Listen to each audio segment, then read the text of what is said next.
செவ்வாய்க்கிழமையன்று Bayan லப்பா solo Sungai ஆரா 2 உள்ள தனது வீட்டில் தனியார் நிறுவனத்தின் ஊழியரான ஆடவர் ஒருவரை பாராங்கத்தியை காட்டி மிரட்டிய குற்றத்திற்காக ஆடவர் ஒருவர் போலீசால் கைது செய்யப்பட்டார்.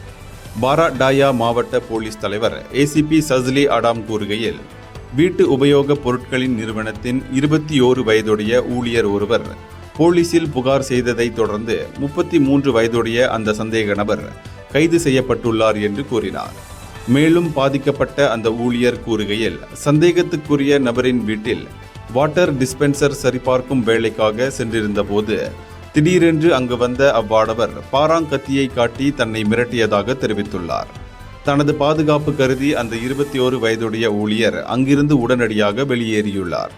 இதனிடையே சந்தேக நபருக்கும் அவரது மனைவிக்கும் இடையே ஏற்பட்ட தெளிவற்ற தகவல் பரிமாற்றம் காரணமாக இந்த சம்பவம் நடந்ததாக முதற்கட்ட விசாரணையில் தெரியவந்துள்ளது.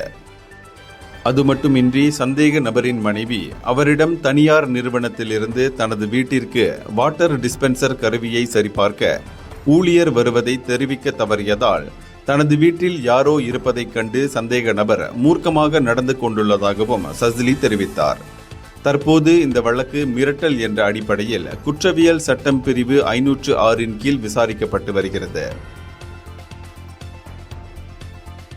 இந்தியர்களின் இதய குரல் மக்களோசை.